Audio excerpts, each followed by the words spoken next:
Hello बच्चों, आइए इस प्रश्न को देखते हैं। पीताकृमि टीनिया एवं गोलकृमि एस्केरिस के बारे में संक्षिप्त निबंध लिखिए। इस प्रश्न की जो मुख्य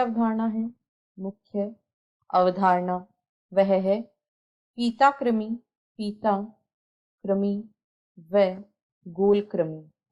पीताकृमि व गोलकृमि।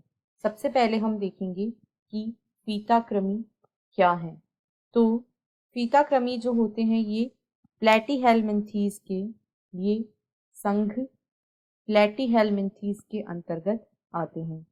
पीताकृमियों को संघ प्लैटीहेलमिन्थीज, यहाँ पर हम लिखेंगे प्लैटीहेलमिन्थीज।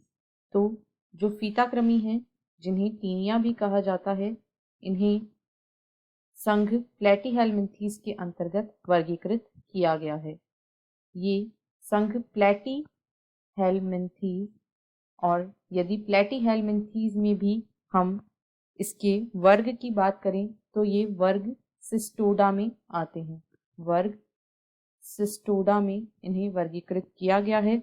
वर्ग सिस्टोडा, इसके अधिकांश जंतुओं का शरीर पीते के समान होता है, इसीलिए इन्हें पीताकृमि कहा जाता है। यदि इनके लक्षणों को देखें तो वे इस प्रकार हैं। शरीर लंबा तथा खंडों में बटा हुआ होता है। इनका शरीर लंबा व खंडों में बटा हुआ होता है। इनका जो शरीर होता है, एक तो वह लंबा होता है और साथ ही साथ यह खंडों में बटा होता है, और ये जो खंड होते हैं इन्हें प्रोग्लॉटिड कहा जाता है। इन खंडों को प्रोग्लॉटिड कहा जाता है। प्रत्येक देह खंड एक संपूर्ण जंतु को प्रदर्शित करता है। प्रत्येक देह खंड जो होता है वह एक संपूर्ण जंतु को प्रदर्शित करता है। प्रत्येक देह खंड एक संपूर्ण जंतु को प्रदर्शित करता है। यदि इनके शरीर की बात करें तो यह लंबा होता है और खंडों में बटा हुआ होता है। प्रत्येक खंड एक संपूर्ण जंतु को प्रदर्शित करता है, जिसे प्रोग्लॉटिड कहा जाता है। इनमें पाचन तंत्र पूर्णतया अनुपस्थित होता है। इनमें जो पाचन तंत्र होता है वह पूर्णतया अनुपस्थित होता है, यानी इनमें पाचन तंत्र नहीं होता है। इनमें पोषक के शरीर से पचा पचाया तरल भोजन पदार्थ शरीर की सतह से प्रसरण द्वारा ग्रहण किया जाता है। इनकी देह भित्ति पर मोटा टैग्यूमेंट होता है।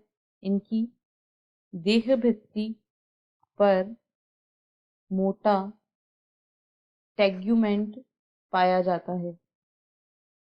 इनकी देह भित्ति पर मोटा कवच या टैग्यूमेंट पाया जाता है। यदि इनके और लक्षणों को देखें तो ग्रेविड प्रोग्लॉटिड शरीर के टूट टूट कर पृथक होते रहते हैं, जिसे एपोलाइसिस कहा जाता है। इनमें एपोलाइसिस की क्रिया देखी जाती है।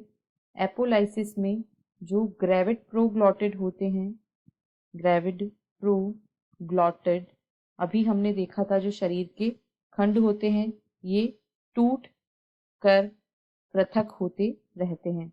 ये टूट टूट कर पृथक होते रहते हैं। इस प्रकार ये पीताकृमियों के कुछ मुख्य लक्षण थे।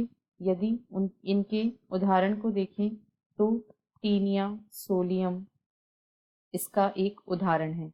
अब हम बात करेंगे एस्केरिस, या अब हम देखेंगे कि एस्केरिस क्या होता है। इसके प्रमुख लक्षणों के बारे में हम देखेंगे।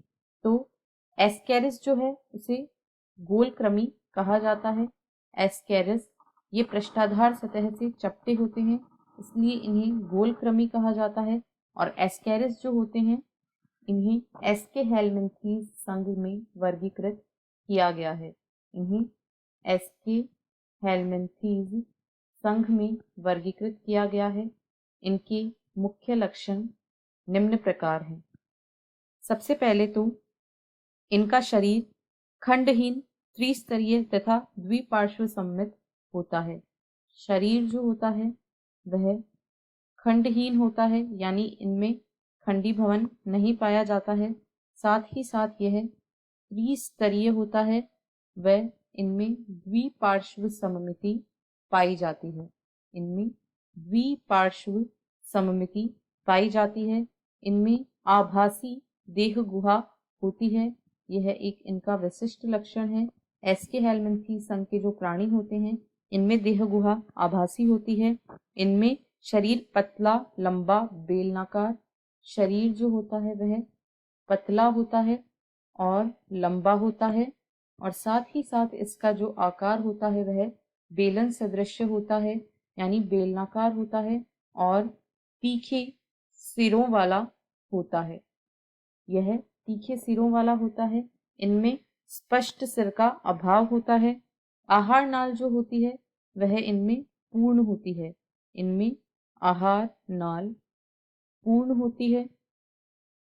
साथ ही साथ जो ग्रसनी होती है, ग्रसनी वह अधिक विकसित, ग्रसनी अधिक विकसित व पेशीय होती है।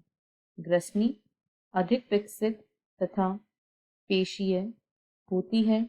यदि इनके और लक्षणों की बात करें तो इनमें साधारणतया एक सिरे पर मुख तथा दूसरे सिरे पर गुदा होती है, और इनमें स्पष्ट रूप से हम लैंगिक द्विरूपता को देख सकते हैं।